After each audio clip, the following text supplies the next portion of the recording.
Fique agora com a segunda parte da entrevista com o Daniel Amâncio. Mas se você não viu a primeira, não perca, é só acessar aqui embaixo no link da descrição. Além disso, eu quero que você fique ligado nos bastidores dessas e de outras entrevistas. Para isso, é só seguir a gente no @canal.identidades. E já sabe, hein? Para ficar ligado em tudo que acontece por aqui, é só ativar o sininho. Há algumas palavras na moda, como por exemplo, representatividade e lugar de fala. Qual a diferença, Daniel? Lugar de fala é essa experiência individual que o sujeito tem a partir do lugar social que ele está ocupando e da onde ele está falando. Então, como eu mencionei, o meu lugar de fala é de um negro que mora em Campinas, uma cidade de mais de 1,5 milhão de habitantes, e a minha experiência como negro não é a experiência que representa a de todos os negros, de 54% da população. Então, esse é o meu lugar de fala. Agora, representatividade é uma coisa mais coletiva. É quando você olha para uma massa e identifica representações. Então, por exemplo, quando eu olho para um filme e representatividade em outros papéis, em outros espaços, quando você tem o negro não só fazendo o papel do comediante ou do garçom, mas quando você tem ele roteirista, ele produzindo aquele filme, ele sendo um diretor, ele sendo um protagonista. Isso é representatividade. Diferente de que as pessoas estabelecem assim. Você fala, muitas pessoas acho que usam esse exemplo. Olha, mas fulano, ele é um negro e ele está lá, então existe uma representatividade. Sim. Não é bem assim quando eu olho para um coletivo. Né? Colocar um negro lá não significa representatividade, não significa inclusão. Então, pela sua fala, não somente um negro pode falar de preconceito, e nem somente um LGBT pode falar de preconceito também. No caso negro, racismo, LGBT, de preconceito. Todos podem falar do lugar que ocupam dentro da sociedade, é isso? Todos podem falar, e aí a gente só tem que tomar o cuidado mesmo nessa questão empírica mesmo do lugar de fala. Né?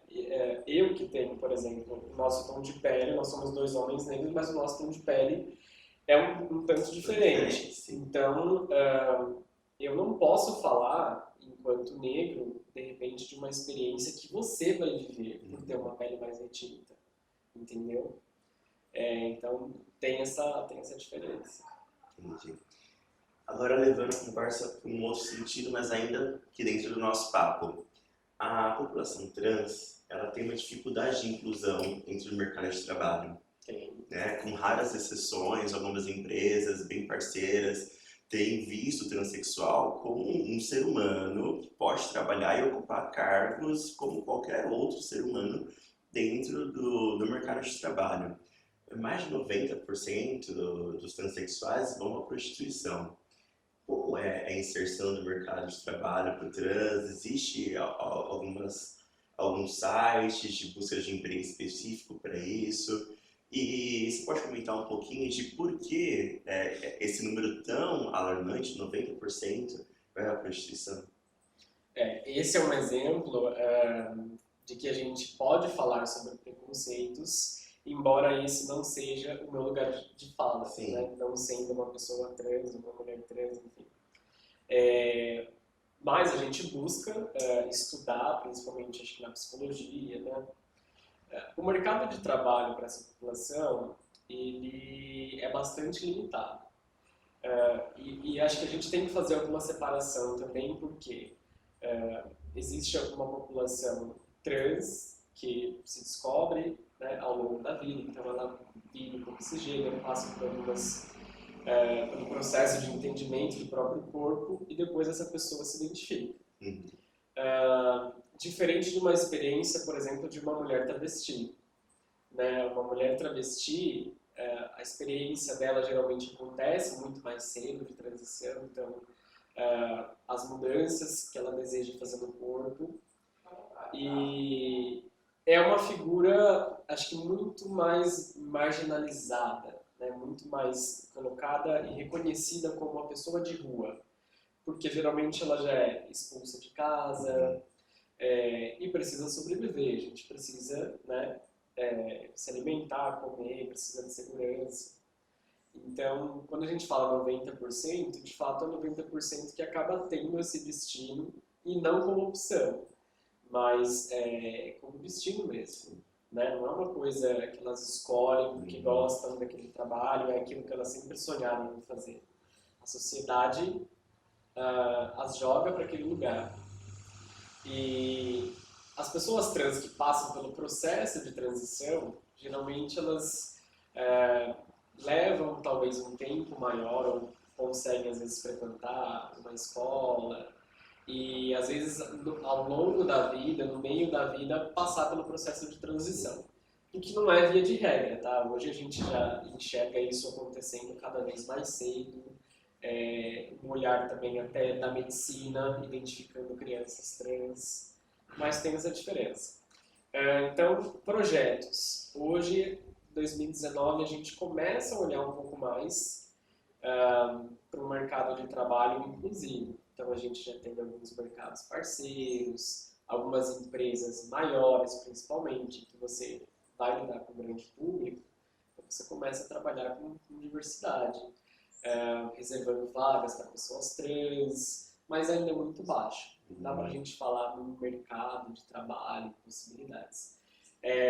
Me vem na cabeça agora, acho que o Transempregos, que é um que eu conheço, então tem algumas empresas parceiras que teve um crescimento aí nos últimos anos, mas a gente precisa avançar muito nessa discussão. Não dá para dizer que a gente hoje já tem. A gente fala de uma experiência ou outra, no mercado, uma loja no shopping, mas todo mundo precisa trabalhar. Né? Sem dúvida. Para a gente finalizar, Daniel, tem uma última pergunta para fazer para você. Tá tão bom, gente. Não queria continuar aqui, bater papo, uma tarde, tá incrível. Eu falo bastante. Essa troca. Falar pra gente que não é problema. É o seguinte, Daniel, como continuar lutando, resistindo com tanto discurso de ódio que existe por aí?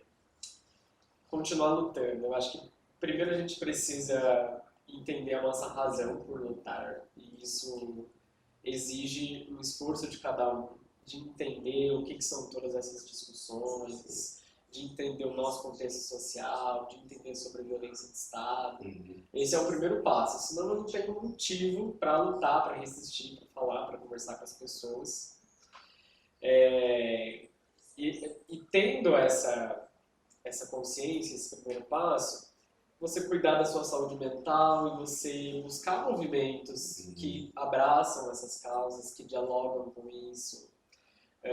E você também pode ser uma ferramenta, quer dizer, você pode levar esse tipo de discussão para o seu trabalho, se você é um professor, para uma sala de aula. Enfim, eu acho que cada um consegue abrir um pouco de portas para resistir e para disseminar ideias, para fazer isso reverberar.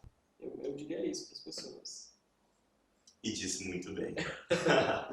Daniel, mais uma vez, muito obrigado pelo papo, por colaborar com a gente, levando tanta informação de qualidade. Tenho certeza que você aprendeu com a fala do Daniel, aprendeu com esse nosso papo e propaga informação, boa informação, informação de qualidade.